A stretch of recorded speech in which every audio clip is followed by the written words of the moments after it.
ان پہ عذاب تو نہیں آئے گا کیونکہ آپ موجود ہیں. اچھا یہ تو بات ہو گئی پیغمبر کے زمانے کی. میں ابھی پوچھ رہا ہوں کون سا جرم ایسا ہے اخلاقی اور مذہبی اور شرعی اور معاشرتی جو اس وقت مسلم معاشروں میں نہیں ہو رہا؟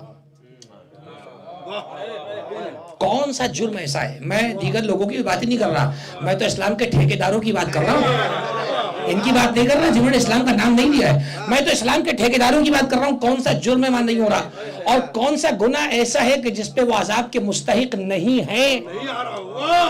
عذاب نہیں آ رہا ہے, عذاب نہیں آ رہا ہے. اس سے بڑھ کر جملہ کیا کہوں کہ اللہ سے جنگ کا اعلان کرے بیٹھے ہیں, اس کے ولی سے دشمنی رکھتے ہیں, مومنوں سے بغض رکھتے ہیں, عذاب نہیں آ رہا ہے. تو ابھی میں کہہ کے گزرا, اللہ کہہ رہا تھا کہ جب تک محمد رہیں گے عذاب نہیں آئے گا. تو آپ تو بچن کے جواب دے کر پھنسے گا یہاں وہ جو عقیدہ رکھتا ہے کہ محمد ہیں نہیں تھے. اس سے پوچھنا پڑے گا بتا آج اگر عذاب نہیں آ رہا تو کون ہے کائنات میں محمد جیسا جس نے عذابوں کو روکا ہوا ہے؟ وہ وجود مقدس کون ہے؟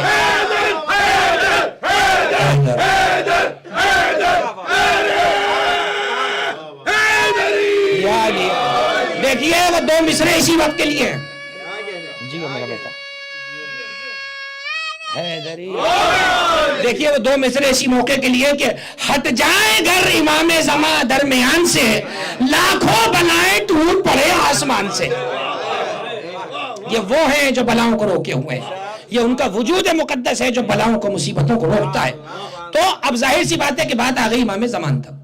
ایک لفظ قرآن نے رکھا انتظار. اب انتظار کا مزہ وہ کیا جانے جس نے کبھی انتظار نہ کیا ہو. پیغمبر کی حدیث ہے کہ افضل العبادت فی امتی انتظار الفرج.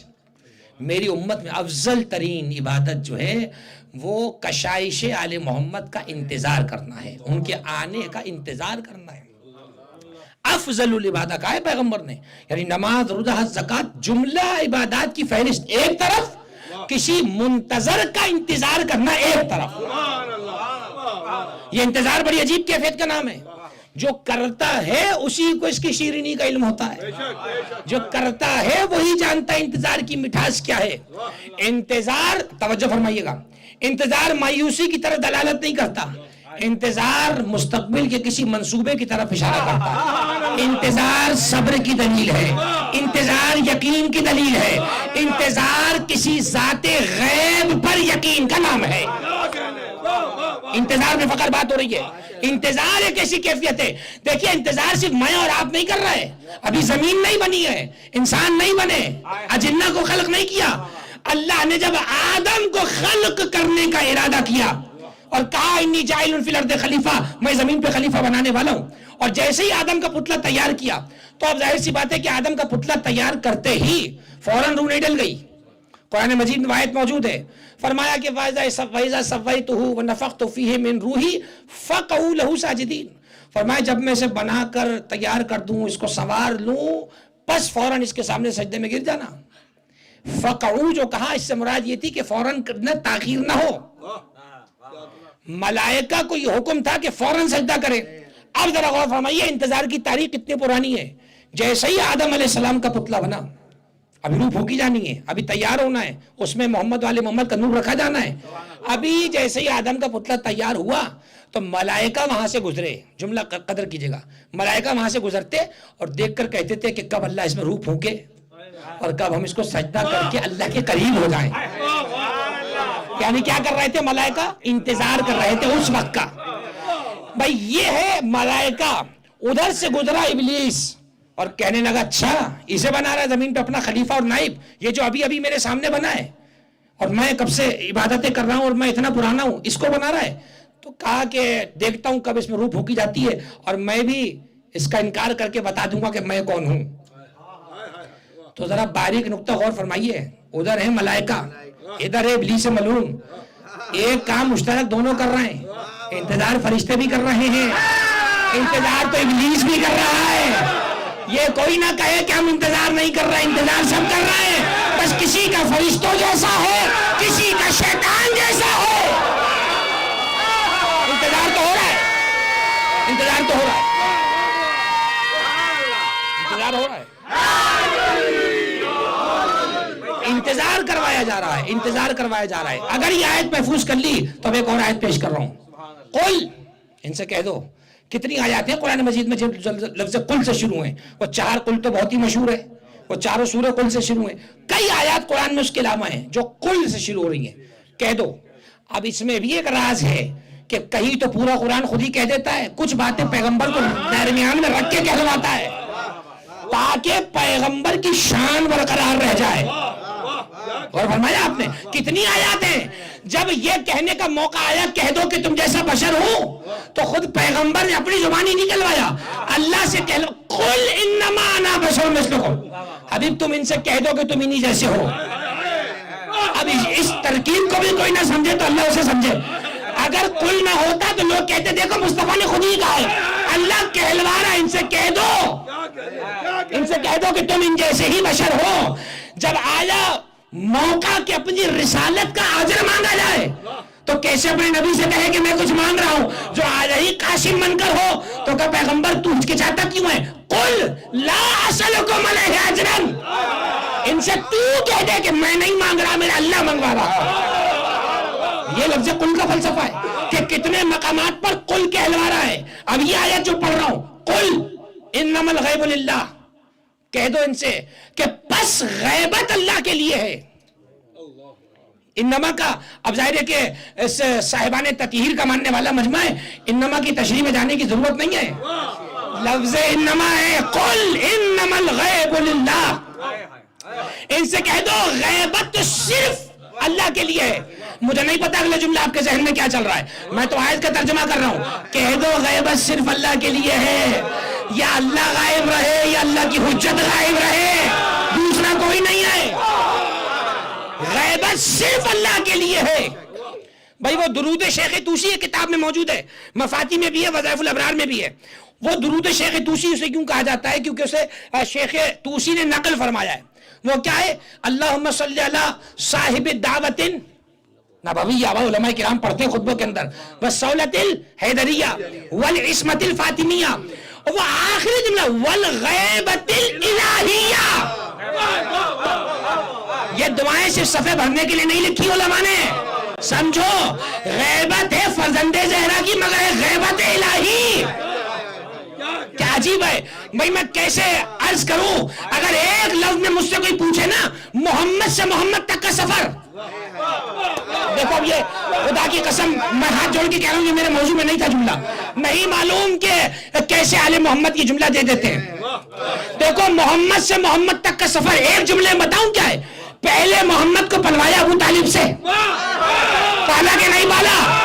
علم یجد کا یتیمن فآوا, کہ حبیب حل جزاء الاحسان الا الاحسان.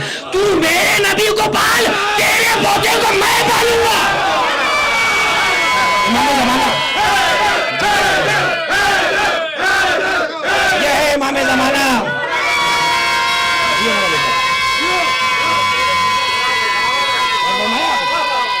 یہ ہے درود شیخ طوسی.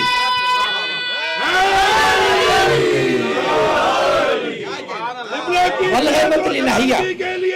سب سلامت.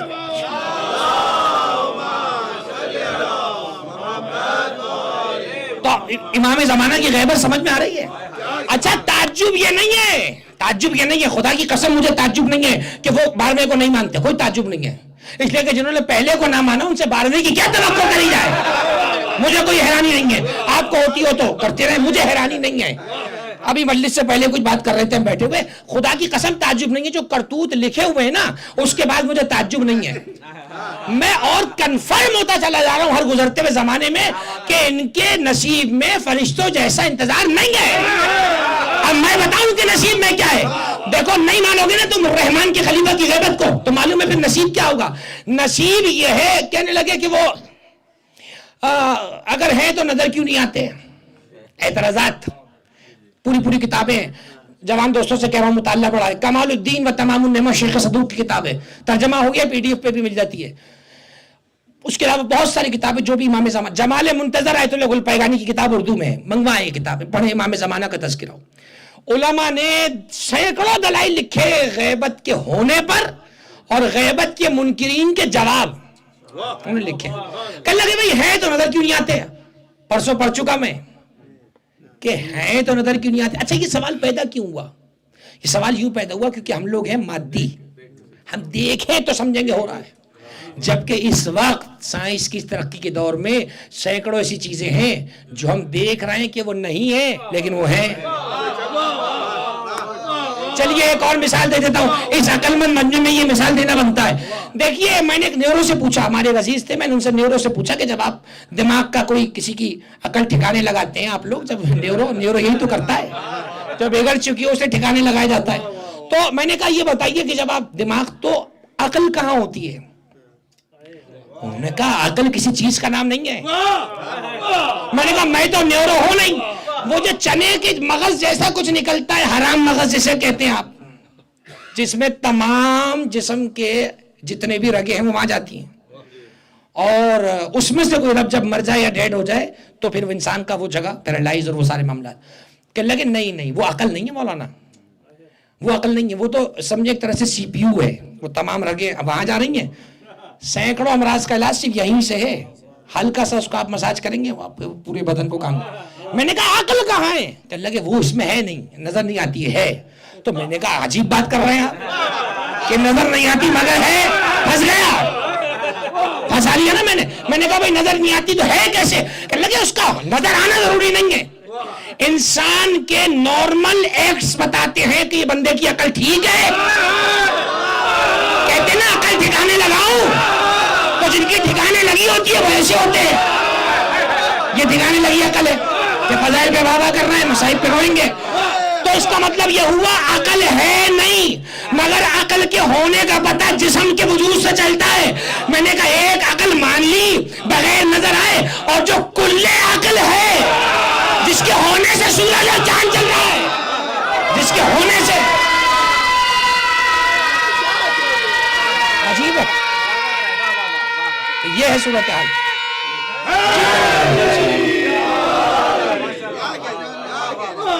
یہ ہے حقیقت امر. کیسے میں پتہ نہیں نمونہ بھی کہنا چاہیے کہ نہیں کہنا چاہیے. نمونہ لفظ اچھا ہے لیکن کیا کروں، اس کے علاوہ کوئی اجازت نہیں دیتا ممبر کو لفظ کہوں. کیسے لوگ ملے. میں نے شب براءت 14 شعبان، شب ولادت حضرت حجت صلوات اللہ وسلام علیہ، خدا آپ کو بھی سلامت رکھے. میں نے جب عریضہ ڈالنے ہم جاتے ہیں، بڑے اہتمام سے جاتے ہیں، بڑے اہتمام سے. میں نے ایسے لوگوں کو عریضہ ڈالتے دیکھا ہے جنہیں پتہ بھی نہیں کیا ہے، بس وہ عریضے وہاں بٹ رہے ہوتے ہیں، اس میں اتنی خواہش ہے کہ صفحہ چھوٹا پڑ جائے. میں نے کہا بھائی یہ 1 سال کی ہیں کہ ساری زندگی کی لکھ دی ہیں. وہ لکھ رہے ہیں، لوگ ڈال رہے ہیں وہاں پر عریضہ.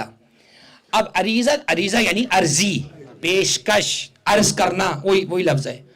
میں نے کہا کبھی اس پہ لکھے ہوئے جملے پڑھیں، یا حسین ابن روح اشہد انک حی مرزوق عند اللہ بلغ انی السلام الی سیدی و مولائی صاحب الامر والزمان. کیا باتیں کر رہے ہیں آپ؟ حسین ابن روح میں جانتا ہوں تم اللہ کے پاس زندہ ہو، رزق بھی پا رہے ہو، ہمارے مولا کو ہمارا سلام پہنچا دینا. اور وقل کے بعد نیچے پھر بلینک جگہ کہ اس میں مولا سے کہہ دینا یہ خدا کی قسم. یہ بالکل ویسا ہی ہے جیسے حاکم کو سب معلوم ہوتے ہوئے عرضی پہنچانا. یا پتہ نہیں مثال بھی دینا میرا ٹھیک ہے کہ نہیں، قیاس کر رہا ہوں میں قیاس نہیں حضرت حجت سے کسی کا، لیکن سمجھانے کے لیے کہہ رہا ہوں. ایک چیز پتہ ہے لیکن ایک فارمیلٹی ہوتی ہے، لکھ کر آپ دیں. بھائی تمہیں پتہ ہے یہ چیز لکھ دو، کل لکھ کر دیں. اچھا لکھنے کے 2 فائدے، تمہاری عقیدت کا علم ہوتا ہے، ریکارڈ مینٹین ہوتا ہے، کب کس نے کہاں کیا مانگا. اب اس سے بڑا جملہ میرے پاس عریضے کے لیے نہیں ہے، جو خطیب اکبر حضرت علامہ مرزا محمد اطہر علی اللہ مقامہ پڑھا کرتے تھے. پہلا جملہ پڑھوں آپ سب کے ذہن میں آ جائے گا اور ان کی روح کو یہ سال ثواب ہو جائے گا. علامہ مرزا اطہر علی اللہ مقامہ خطیب اکبر فرمایا کرتے تھے کہ جب ہم عریضہ لکھتے ہیں تو ہم سے طنز کر کے پوچھتے ہیں کہ عریضے کب سے لکھ رہے ہو، کوئی جواب آیا؟ دیکھیے کتنا عوامی سطح پر آ کر بات کی ہے. عالم خطیب نیچے آ کے بات کی، کہا کہ بتاؤ اتنے عرصے سے لکھ رہے ہو عریضہ. بھائی حقیقت ہے، آپ نے لیٹر لکھیں جواب نہ آئے، جھگڑتے کہ نہیں جھگڑتے، ہم نے تمہیں میل کی تھی کوئی جواب نہ دیا، تو کب سے امام زمانوں کو عریضے لکھ رہے ہیں، کوئی جواب تو تمہیں آیا نہیں. وہ ہوتے تو بھیجتے. دوسرے کیمپ کے اعتراضات، وہ ہوتے تو بھیجتے. اچھا پہلے خود ہی سوال کرتے خود ہی جواب دے دیتے پھر کہ وہ ہوتے تو بھیجتے. تو خطیب اکبر نے یہ کہا کہ خط کا جواب آنا ضروری نہیں ہوتا ہے. بعض اوقات آپ نے خط میں کوئی کام لکھا, اگر آپ کا جملہ پہنچ جائے, خطیب اکبر کا جملہ اپنے نام سے نہیں پڑھ رہا, کہنے لگے کہ بعض اوقات خط کا جواب کیا ہوتا ہے, آپ نے لکھا کہ مولا روزی چھوٹ گئی ہے, رزق حلال چھوٹ گیا ہے, مولا نے کہیں سے تمہیں فون کروا دیا, اس کا رزق آ گیا. اب اپنے ایمان سے بتائیے عریضے کے جواب کا انتظار کریں گے آپ؟ ہمیں جو مانگا تھا وہ کام کروا دیا ہے, تو کام ہونا یہ بتا رہا ہے کہ پہنچ بھی گئی, سن بھی لیا, کرا بھی دیا. بعض اوقات عریضے کا جواب ایسے آتا ہے, اب پیترا بدلا, کہنے لگے نہیں بھائی وہ ہیں تو سامنے کیوں نہیں آ رہے. یہ اہم ترین نقطہ یاد رکھیے گا, یہ اہم ترین اعتراض ہے کہ اس امام کا کیا فائدہ. کتابوں میں یہاں تک لکھا, بدبختوں نے کہنے لگے جب ان سے امامت کی گاڑی چل نہ سکی تو 12ویں کو غار میں غائب کر کے امامت کا چیپٹر کلوز کر دیا اور کہا اللہ جب چاہے گا جب آئیں گے. یہ تک جملے لکھے بدعقیدوں نے اپنی کتابوں میں, اور لکھنے والوں نے یہاں تک لکھا کہ ہم نے سامرہ میں وہ سرداب دیکھا ہے جس جگہ میں بلی کا بچہ نہیں جا سکتا. یہ کہتے ہیں کہ وہاں ان کا امام غائب ہو گیا ہے. کس قدر بغض ہے, یعنی حسرت یہ ہے کہ وہ سامنے آ جائے. مرزا اطہر فرمانے لگے کہ کیوں آئے سامنے, کہنے لگے ہیں تو سامنے کیوں نہیں آتے. مرزا اطہر نے اپنے انداز میں جواب دیا, کہنے لگے 11 بھیجے تھے آپ نے سب مار دیے, اب جب آپ سب مر جائیں گے وہ جب آئے گا. یہ ہے خطیب اکبر کا جملہ. جیتے سلامت رہو. یہ خطیب اکبر, جیتے رہو بیٹا تم سب.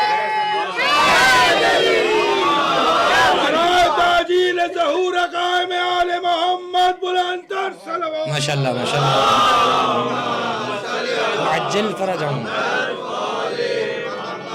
غور فرمایا, کہ اللہ کی عریضہ ہے تو جواب کیوں, یا علی عریضہ ہے تو جواب کیوں نہیں آ رہا. ان کا جواب کیوں, کام ہو گیا ہے. بعض اوقات ہوتا ہے کہ آپ کا کام سن لیا, پہنچ گئی وہاں تک بات, کام کروا دیا آپ کا. اب جیسی کام ہوا آپ نے شکریہ خود کیا, اب یہ اس بندے کی ظرف ہے اس کا, وہ فوراً شکریہ کر کے بھائی بہت شکریہ آپ سے, میں نے کہا تھا آپ نے میرا کام کرا دیا.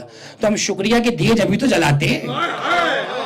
جملہ دوں, خدا کی قسم اگر کام نہ ہوا ہوتا تو اگلے برس جشن کوئی نہ مناتا. اگلے برس اسی خوشی کے ساتھ پہنچتے ہیں جن سے مانگا تھا انہوں نے کرا دیا ہے. تو ہمارے تو کام ہو جاتے ہیں. اب پتہ نہیں تمہارے کام پھنس کیوں جاتے ہیں, ہمارے تو ہو جاتے ہیں. ہم تو ان کا نام لیتے ہیں, کام ہو جاتا ہے. تو انتظار کی کیفیت پہ غور کریں. انتظار بڑی چیز کا نام ہے. انتظار کرنے والے, یہ ہے منتظرین کا مجمع, جو انتظار کرنے والے. میں نے کیا کہا, اللہ فرماتا ہے کہہ دو ان سے غیبت صرف اللہ کے لیے ہے, تم بھی انتظار کرو, میں بھی انتظار کر رہا ہوں. یہ بات واضح رہنی چاہیے کہ ہمارے انتظار میں اور رب کے انتظار میں فرق ہے. ہمارا انتظار بربنائے مجبوری ہے, اس کا انتظار بربنائے مجبوری نہیں ہے. وہ قادر ہے, جب چاہے جنہیں ظہور دے دے, انتظار ختم ہو جائے. وہ تو ہمارا قد بڑھانے کے لیے اس نے کہہ دیا میں بھی منتظر ہوں. تم انہیں کیا کہہ رہے ہو, میں بھی منتظر ہوں. ہماری لاج رکھنے کے لیے کہا.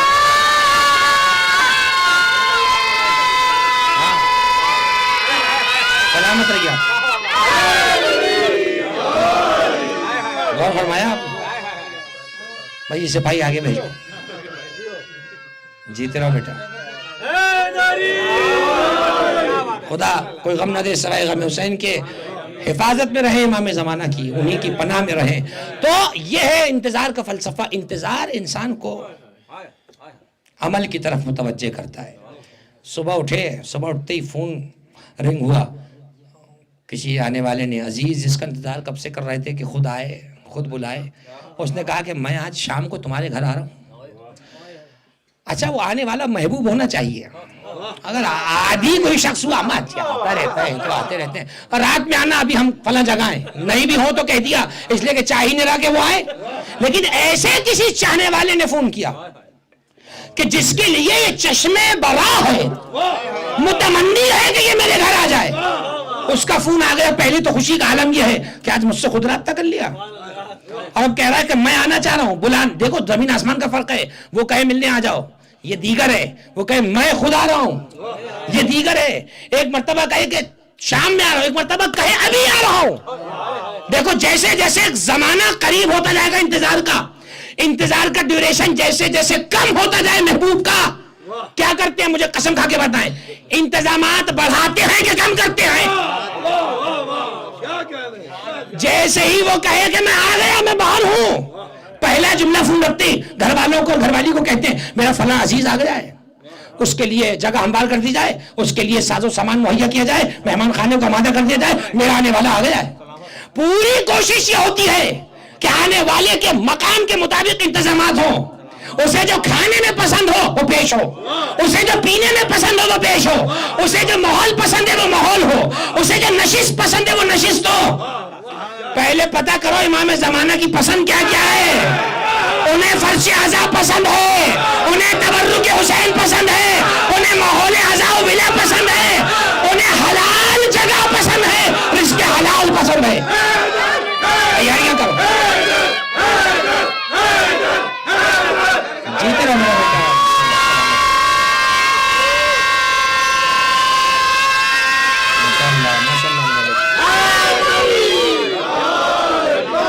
علی کی تاجیل ظہور کے لیے بلند صلوات. اللہم صلی علی محمد و علی محمد. یہ ہے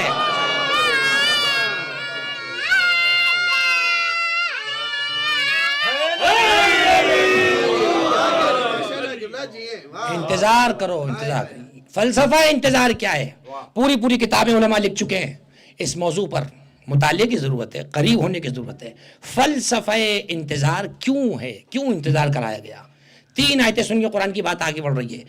کیوں آزمایا جا رہا ہے ہمیں غیبت کے دور میں؟ کیوں نہیں بھیجا جا رہا ہمارے صاحب کو, جو صاحب زمان ہے, کیوں نہیں بھیجا جا رہا اس کو کہ جس کے آنے سے مشکلات نے حتماً ختم ہو جانا ہے؟ قرآن نے فرمایا کہ تبارک الذی بیدہ الملک وہو علی کل شیء قدیر الذی خلق الموت والحیاۃ لیبلوکم ایکم احسن عملا.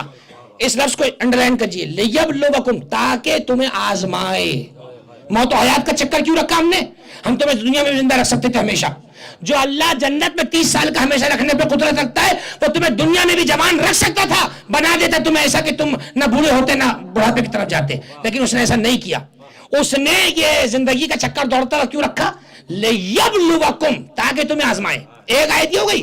ایک آیت قرآن مجید کی سورہ عنکبوت, احسب الناس ان یقولوا آمنا ان یترکوا, لوگوں نے یہ گمان کر رکھا ہے وہ کہہ دیں گے ہم مومن ہیں, انہیں چھوڑ دیا جائے گا. دوسری آیت, آزمائیں گے ہم تمہیں چھوڑیں گے نہیں. وہم لا یفتنون, آزمایا نہیں جائے گا ان کو. کیا مومنوں کو آزمایا ہی مومن کو جاتا ہے. یہ تو بات طے ہے کہ جو فلسفہ غیبت ہے, فلسفہ انتظار ہے, یہ ہے آزمائش. اب سوال اگلا پیدا ہوتا ہے, آزمائش کن چیزوں کی؟ آزمائش ایمان کی, آزمائش عقیدے کی, آزمائش تمہارے قول کی جو تم کہہ رہے ہو زبان سے, جو تم کہہ رہے ہو اللہم کل ولیک الحجت ابن الحسن, یہ جو تم پکار رہے ہو کہ اللہم عجل لولیک الفرج, ان جملوں کی تصدیق کے لیے ہم نے غیبت کو طولانی کیا ہے. غیبت طولانی ہوگی. میں نے عرض کیا تھا آپ کی خدمت میں پرسوں کی مجلس میں کہ تمام معصومین سے روایات تواتر کے ساتھ موجود ہیں امام زمانہ کے لیے. جیسے سارے نبی خاتم الانبیاء کی خبریں دیتے رہے, ویسے تمام امام خاتم الاولیاء کی خبریں دیتے رہے. سنن نبی داؤد میں پورا باب موجود ہے, اور اس کا باب کا نام ہی باب المہدی. امام ابو داؤد نے پورا سیاستہ کی کتاب ہے, پورا باب بنایا. مشہور روایت اس کتاب میں موجود ہے. جناب رسول اللہ نے اپنی بیٹی سے فرمائی, یا فاطمہ ان المہدی من ولدک.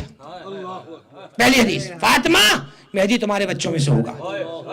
ایک روایت میں یہ کہ مولا متقیان بیٹھے ہوئے تھے, فرمایا ان القائم سیکون منا من ولد علی بن ابی طالب, ان قریب قائم ہماری نسل میں سے ہوگا, علی کے بچوں میں سے ہوگا. حسن ابن علی تشریف فرمائے, خود امام حسن تعارف کرا کے فرما رہے ہیں میرے بھائی حسین کی نسل سے جو نواں بیٹا ہوگا وہ ہمارے محمد کا قائم ہوگا, اور جب ظہور فرمائے گا تو تلوار کے ساتھ قیام کرے گا.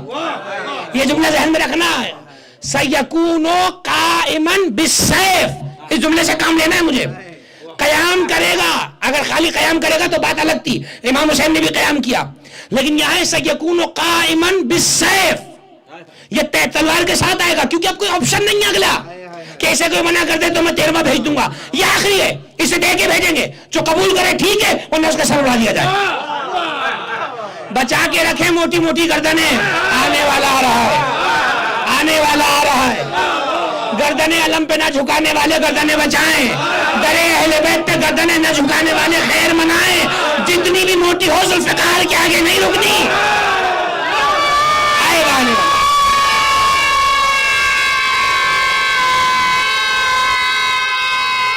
جیتے رہو.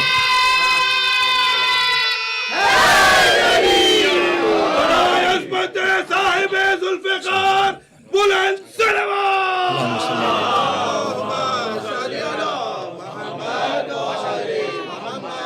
ابھی تو امام حسن تک کی بات پہنچی ہے. سید الشہداء اپنے خطابات میں ارشاد فرما رہے ہیں ان قریب میرے اس بیٹے علی ابن حسین کی نسل سے جو 8واں ہوگا ہمارا قائم ہوگا.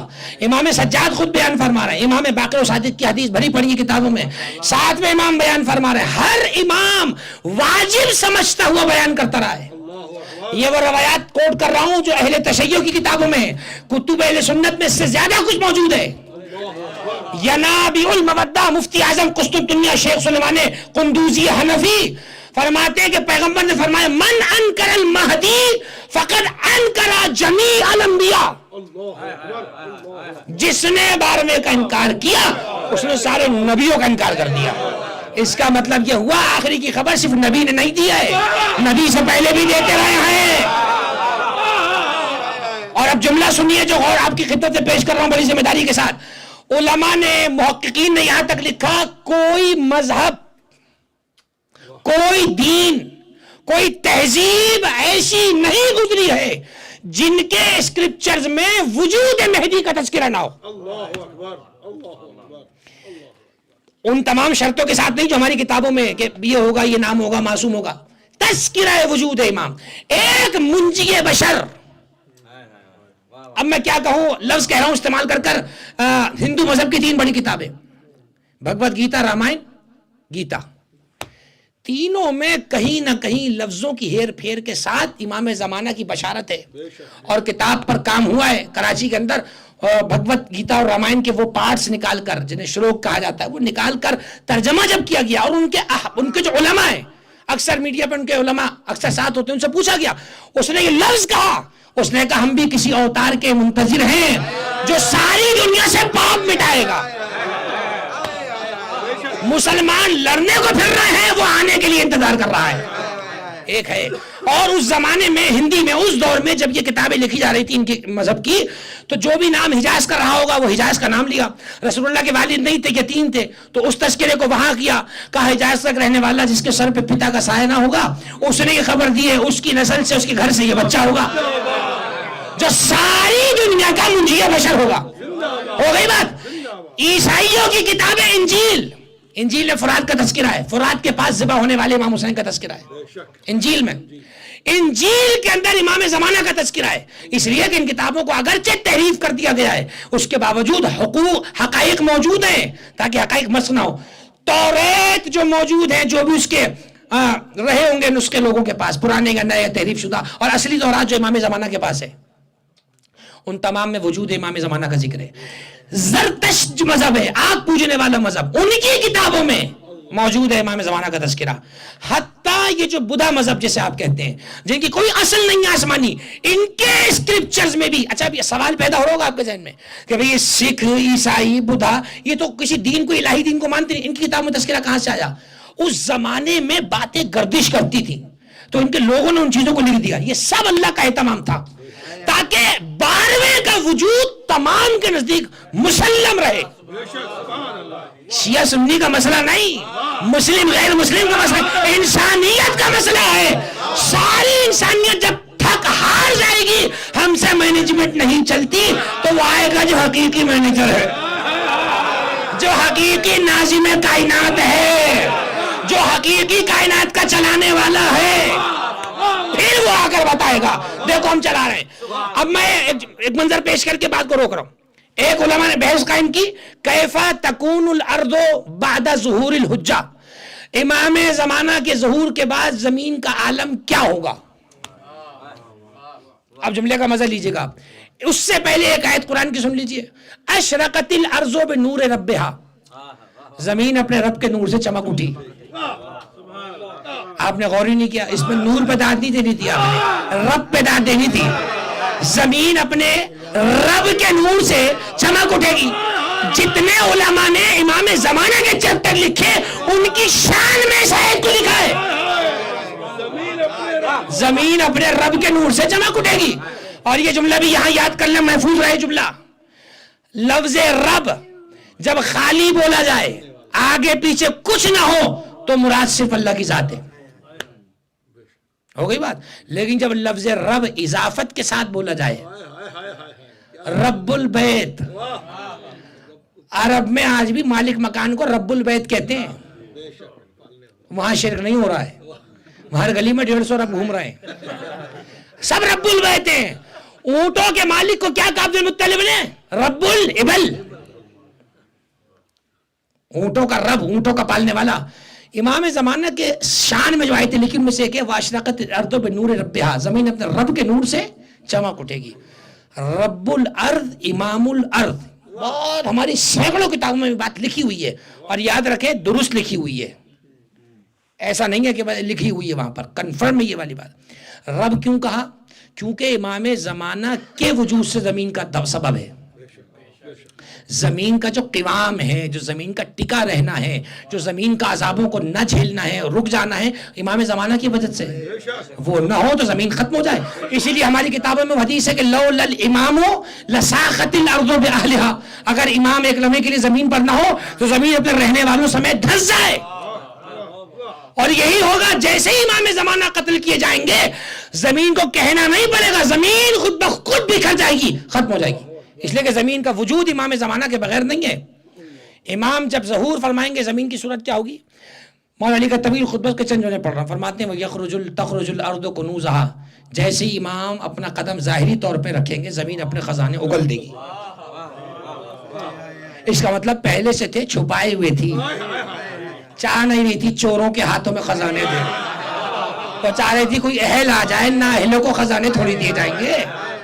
تخرج الارض کنوزها، اور جملہ سنیں گے، عجیب جملہ ہے، والوحوش والطیور معلوفا بین الناس، یہ جنگلوں میں رہنے والے پرندے، یہ فضا میں اڑنے والے پرندے، جنگلوں میں رہنے والے جانور، یہ جو دیکھتے ہی اچھل کے بھاگ جاتے ہیں، جب وہ ظہور فرما جائیں گے تو وہ لوگوں کے بیچ میں آ کے رہنے لگیں گے.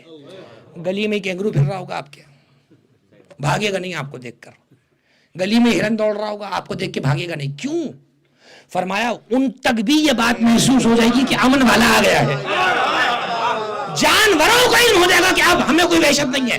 یہ جملہ ذہن میں رکھیے گا. یہ جانور آپ نے دیکھو گا جس اسپیشی کا جو جانور ہوتا ہے، مثلا ہرن، وہ بلا وجہ کینگروز میں نہیں گھستے جا کر، ہمارا کام ہی نہیں، قبیلہ دوسرا ہے. کینگروز اونٹوں میں نہیں گھستے، وہ کہتے ہیں ہمارا قبیلہ دوسرا ہے. یہ جانوروں میں آپس میں الگ الگ سے سیکٹس کیوں بن گئے، فرقے کیوں بنے، معلوم ہے؟ کامل الزیرات کی روایت ہے الو کے بارے میں. فرمایا کہ الو کو برا نہ کہو، یہ قتل حسین سے پہلے دنوں میں اڑتا پھرتا تھا، دن میں ہوتا تھا یہ. فرمایا جب اس نے قتل امام حسین اپنی آنکھوں سے دیکھا، اس لیے دیکھیں آنکھیں پھٹی رہتی ہیں اس کے ہر وقت. بس فرمایا کہ جب اس نے دن میں دیکھا کہ ایک انسان کی ہی شکل میں ملعون ایک ایسے انسان نما رہنما کو قتل کر رہا ہے کہ جو وجود انسان میں اللہ کی رحمت تھا، تو کہتے ہیں اس دن سے اس کو نفرت ہو گئی انسان کی شکل سے. یہ اس کی شکل دیکھنا نہیں چاہتا، اسے واقعہ یاد آتا ہے. تو فرمایا دن بھر یہ ہم پہ روتا ہے، ہمارے قاتلوں پہ لعن کرتا ہے، اور رات کے وقت جو ہے وہ یہ نکلتا ہے اپنی غذا کی تلاش میں. تو یہ جو جانوروں میں وحشت ہے نا، ایک دوسرے سے بھاگنا دیکھ کر، یہ اسی وجہ سے ہے.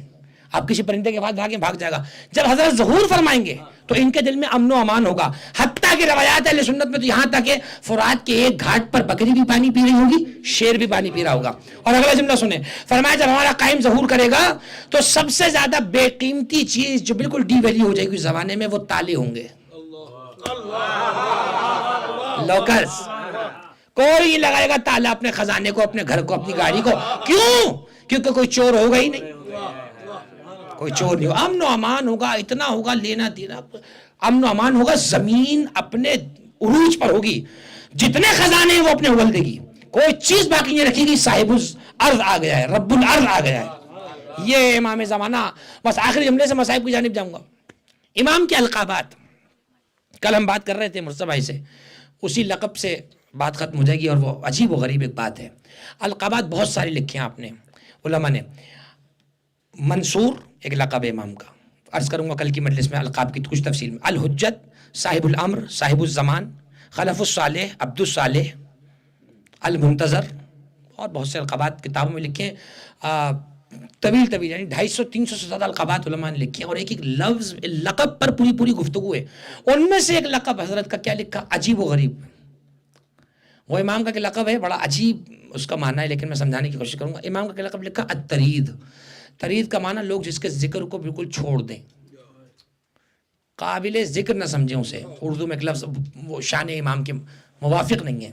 فرمایا ہمارا قائم مومنین کے درمیان ترید ہو جائے گا، بالکل اس کے ذکر کو لوگ ترک کر چکے ہوں گے، اس کا ذکر کرنے کو ضروری ہی نہیں سمجھیں گے، حالانکہ وہ ان کے ذکر سے بالکل غافل نہیں ہوگا، وہ ہر وقت اپنی دعاؤں میں انہیں یاد کرتا ہوگا۔ کبھی غور فرمائیں میرا اور آپ کا نصیب کتنا بڑا ہے۔ صاحب الامر ہمیں اپنے اذکار میں یاد رکھتے ہیں، اپنی دعاؤں میں یاد رکھتے ہیں۔ اب جملہ سنیں گے آپ، وہ جتنی باتیں ہیں امام زمانہ کے لیے کہ وہ جزیرہ خضرہ پہ، برمودا ٹرائنگل پر، وہ سب باتیں محققین نے ان کو منع کیا، ان کی کوئی اصل نہیں ہے، ان کے مقام کو کوئی نہیں جانتا ہے، وہ کہاں ہیں کہاں نہیں ہیں۔ لیکن میں نے عرض کیا تھا نا کہ وہ کبھی فرش اعضاء پر ہوتے ہیں، وہ کبھی زواری اربعین پہ ہوتے ہیں۔ حج کے موقع پر تو روایت یہ ہے کہ جب تک امام زمانہ طواف نہ کرے حج شروع نہیں ہوتا ہے، کیونکہ امام وقت حج کی ایک اہم منصب پر ہوتا ہے۔ تو امام زمانہ کے لیے بہت سارے القابات لکھے، اس میں سے ایک لقب بڑا عجیب ہے۔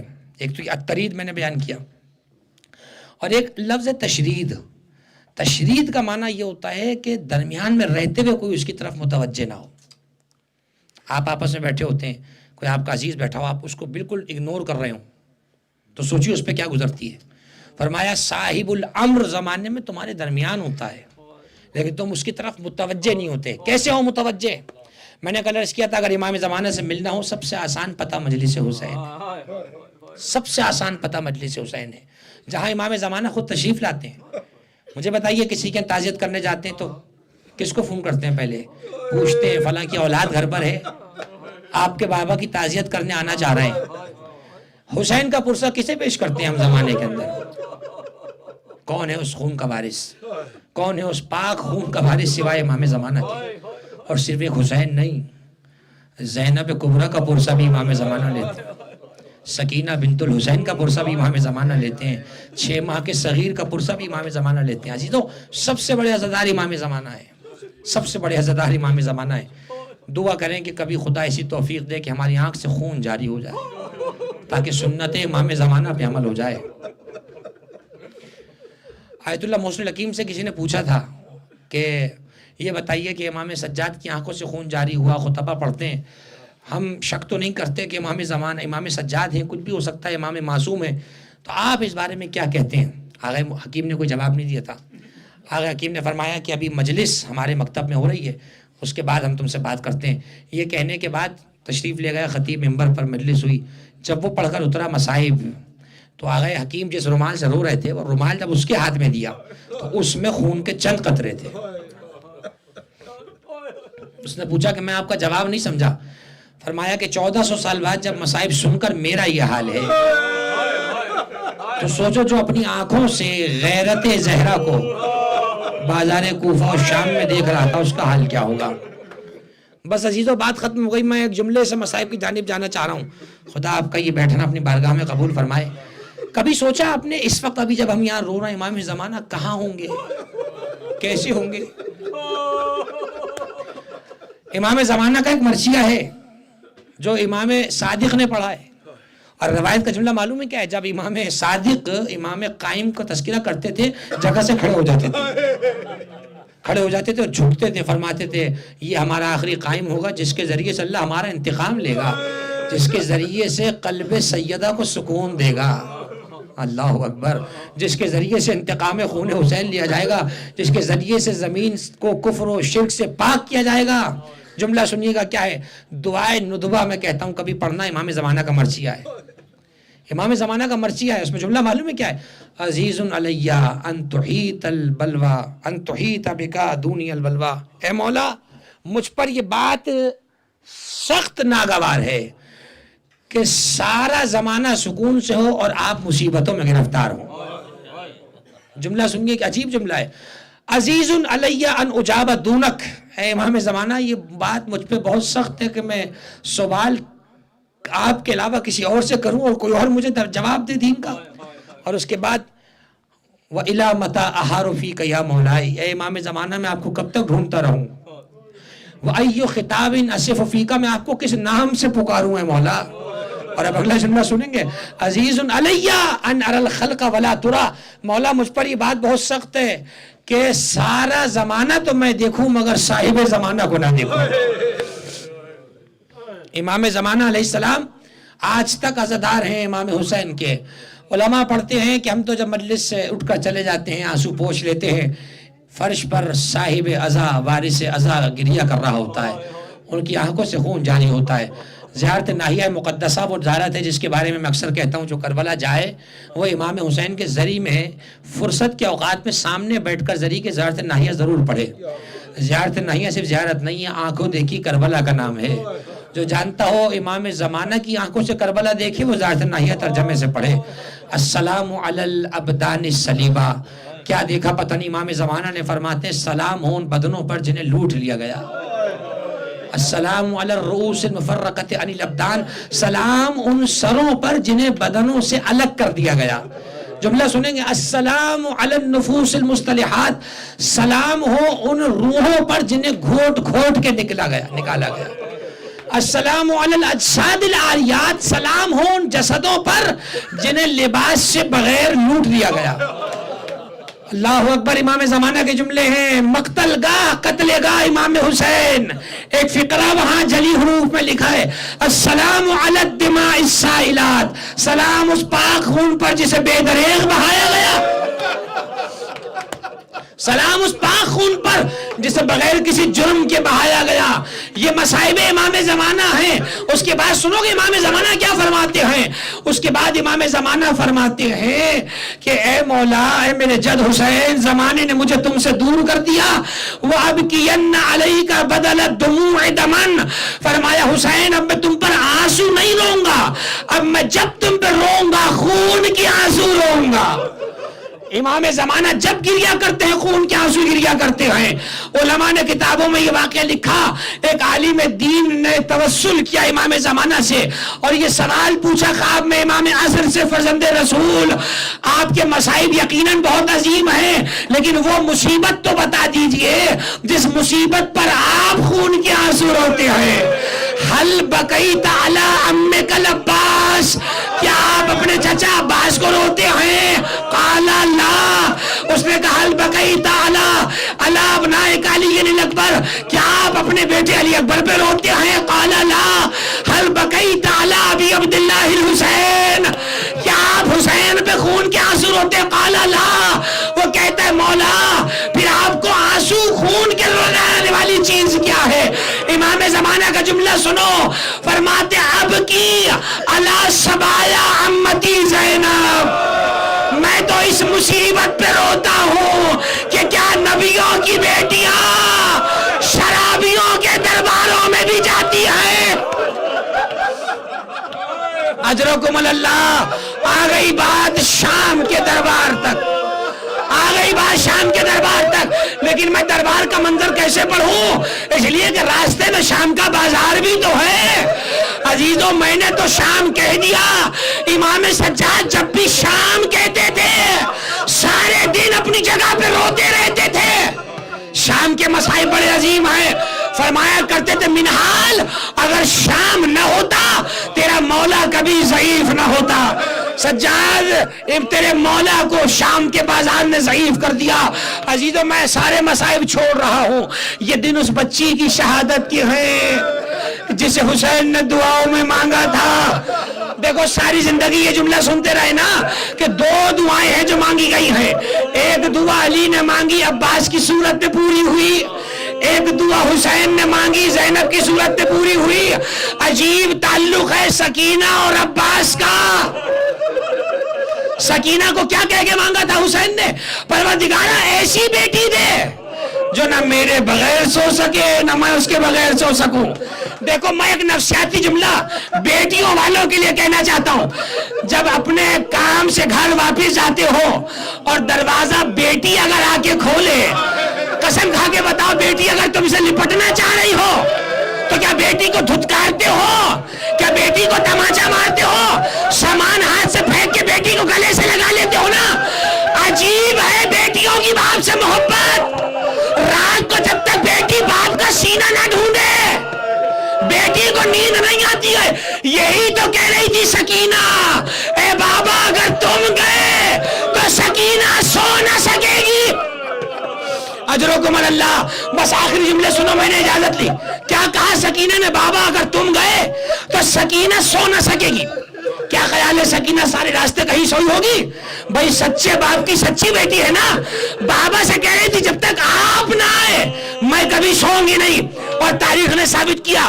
اب مجھے اپنے ایمان سے فیصلہ کر کے بتاؤ، یہ جملہ حسین سے کب کہہ رہی ہے سکینہ؟ 10ویں محرم کو.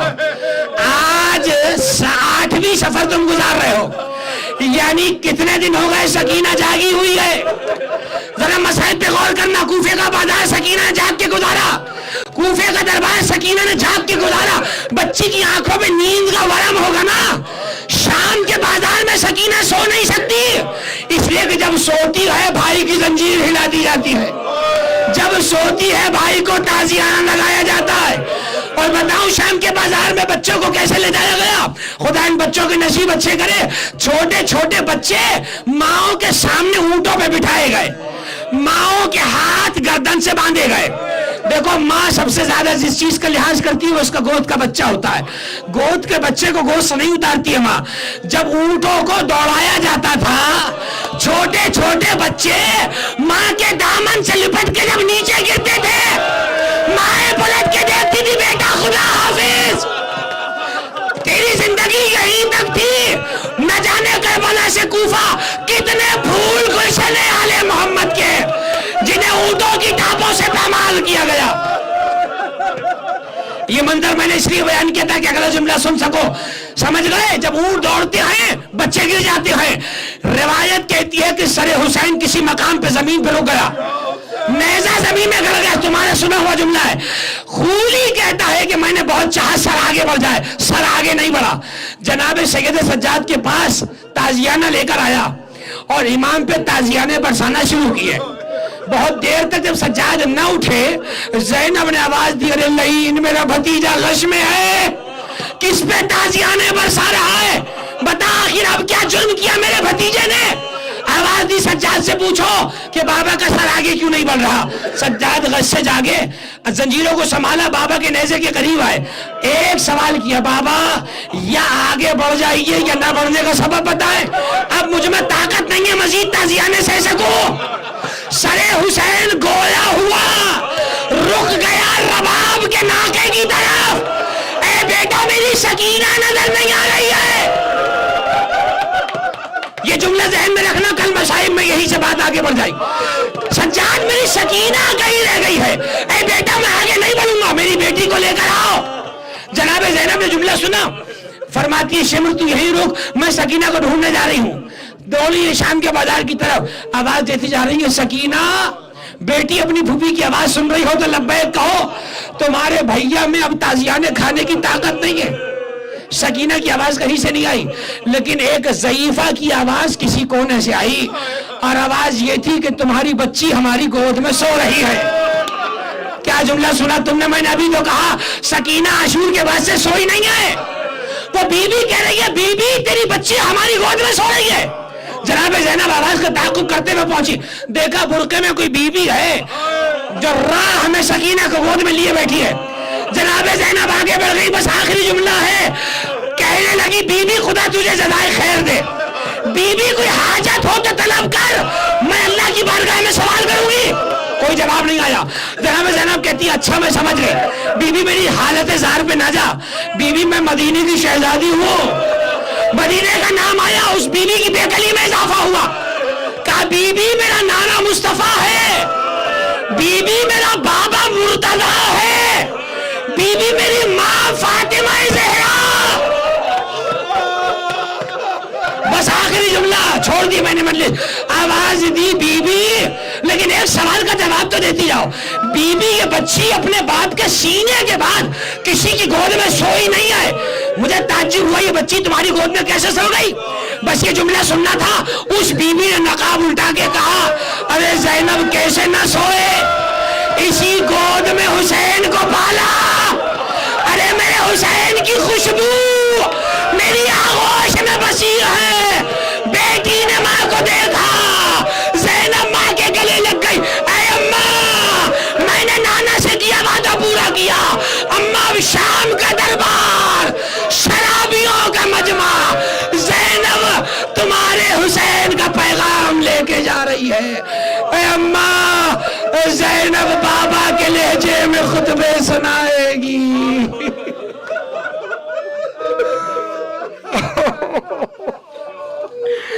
الا ولعنت اللہ علی القوم الظالمین وسيعلم الذین ظلموا ايا منقلب ينقلبون. ماتم اسیران.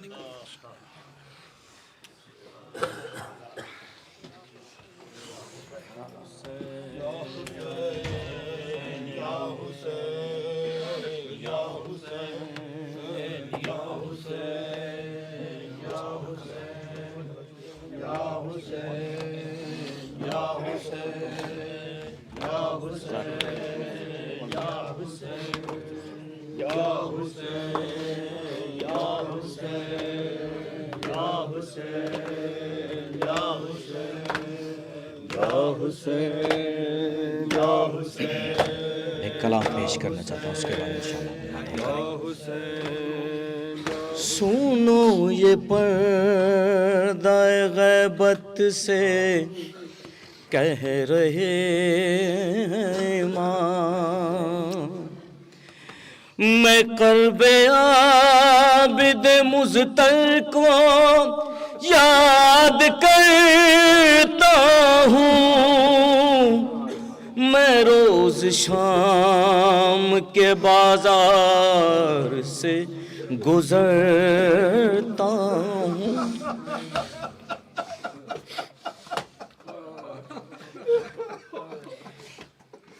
میں روز شام کے بازار سے گزرتا ہوں. سنو یہ پردہ غیبت سے کہہ رہے ہیں امام, میرے وجود کے اندر ہے کربلا کا قیام. اور کھلے سروں کی اسیری ہے, جل رہے ہیں خیام. اور کسی بھی طرح گزرتی نہیں ہے تیری شام. میں روز شام کے بازار سے گزرتا ہوں. سنو یہ پردہ غیبت سے کہہ رہے ہیں ماں, میں کرب عابد مزتر کو یاد کرتا ہوں. میں روز شام کے بازار سے گزرتا ہوں. اور میں دیکھتا ہوں یہاں جب سجے ہوئے بازار, اور تو یاد آتی ہے تشہیر عطرت اطہار. اور علی کی بیٹی ہم سر مجمع غیار. اور یہاں سے گزرے تھے کس طرح عابد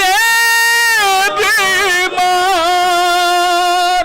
سنو یہ پردہ غیبت سے کہہ رہے ماں, میں قلب عابد مزتر کو یاد کرتا ہوں. میں روز شام کے بازار سے گزرتا ہوں.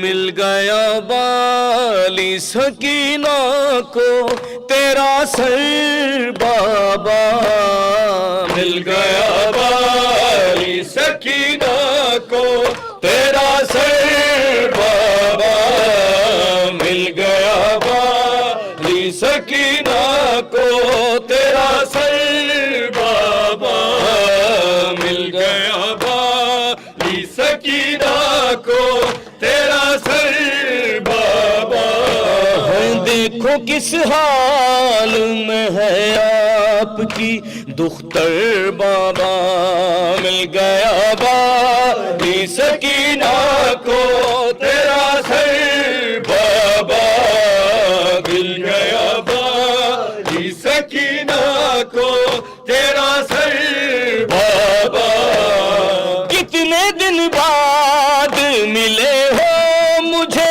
اب تک تھے کہاں بس نکلنے کو ہے بابا میرے اس جسم سے جان روتی رہتی تھی تیری یاد میں اکثر بابا مل گیا بالی سکینہ کو تیرا سر بابا مل گیا بالی سکینہ کو تیرا سر بابا مل گیا بالی سکینہ کو تیرا سر بابا اپنے ہی باپ کے قاتل سے تماچے کھائے آگ دم میں لگی جل گئی چادر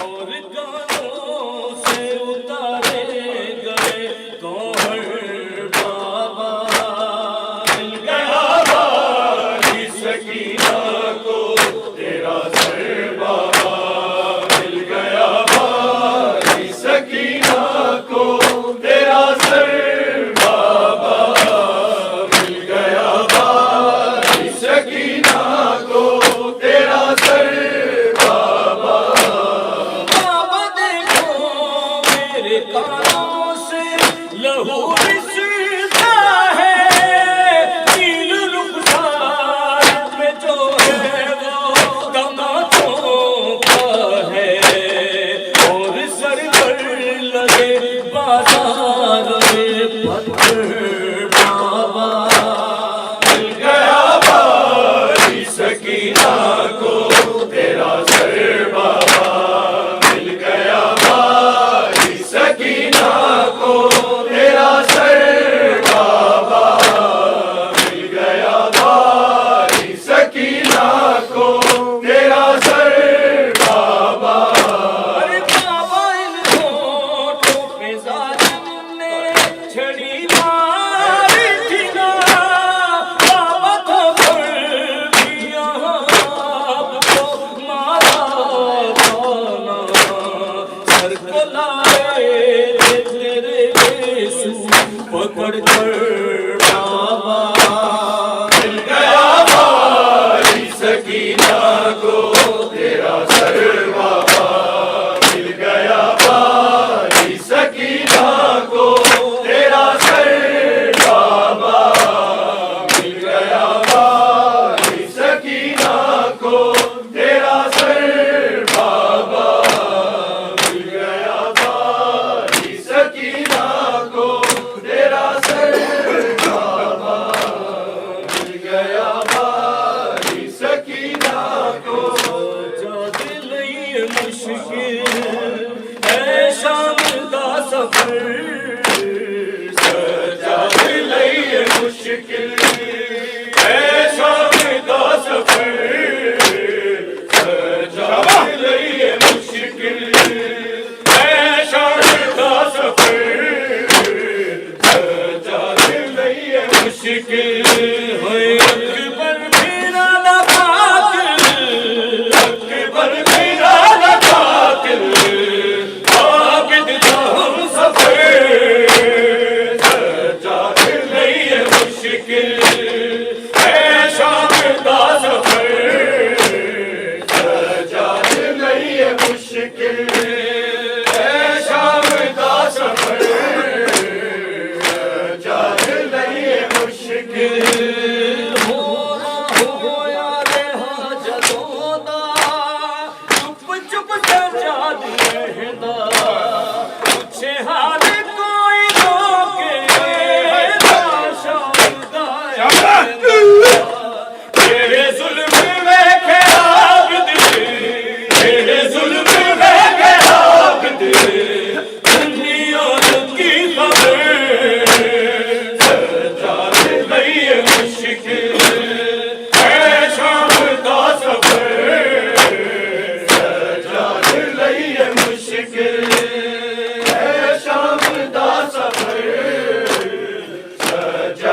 لئیے مشکل ہے شام دا سفر سجاد لئیے مشکل ہوئے اصغر دا پرتویر میری لہر وچ رکھا دے احسان کر خبردار تیرے بعد آنا جاوے تیرے بعد آنا جاوے میری قبر دیش پر سجاد لئیے مشکل ہے شام دا سفر سجاد لئیے مشکل ہے شام دا سفر سجاد لئیے مشکل کوئی معصوم زندہ میں نہ تنہا ہو یا رب کوئی معصوم زندہ میں نہ تنہا ہو یا رب کوئی معصوم زندہ میں نہ تنہا ہو یا رب کوئی معصوم زندہ میں نہ تنہا ہو یا رب کوئی معصوم زندہ میں نہ تنہا ہو اے پابند نہ ہوا ہے اے پابند نہ ہوا ہے رونے پہ نہ بہرا ہو یا رب کوئی معصوم زندہ میں نہ تنہا ہو یا رب کوئی معصوم زندہ میں نہ تنہا ہو یا رب کوئی معصوم زندہ میں نہ تنہا ہو جس کو نیند آتی شبیر کے سینے پہ جس کو نیند آتی شبیر کے سینے پہ زندہ در زندہ اے زندہ در زندہ جس کے لیے قضا ہو یا رب کوئی معصوم زندہ میں نہ تنہا ہو یا رب کوئی معصوم زندہ میں نہ تنہا ہو یا رب کوئی معصوم زندہ میں نہ تنہا ہو زندہ جسے آتی تھی آواز سکھنے کی زندہ جسے آتی تھی آواز سکھنے کی ایسے کہ سکینہ کو ایسے کہ سکینہ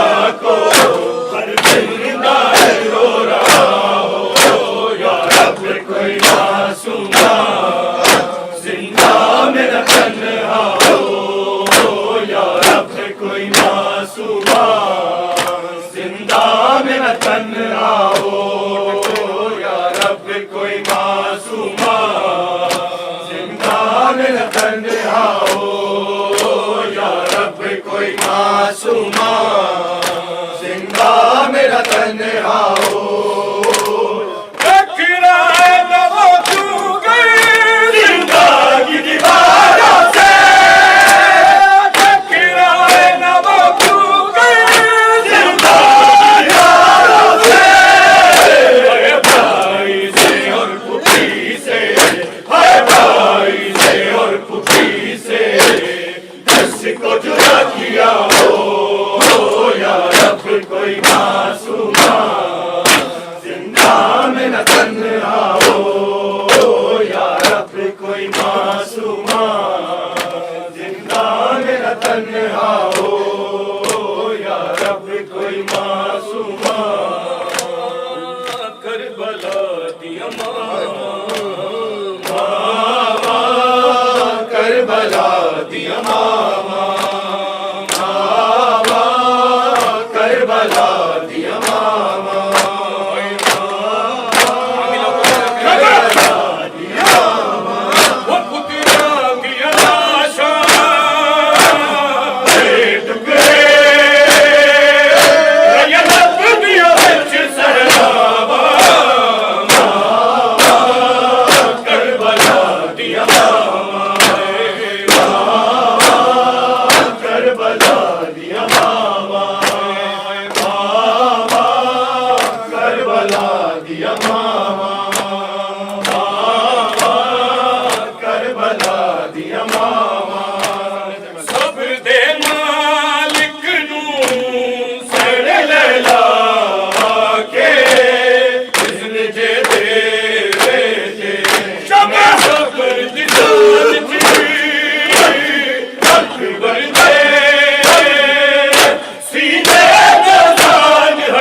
کربلا دیا ماوا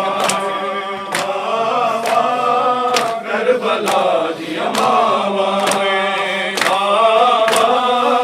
کربلا دیا ماوا آنکھ ماں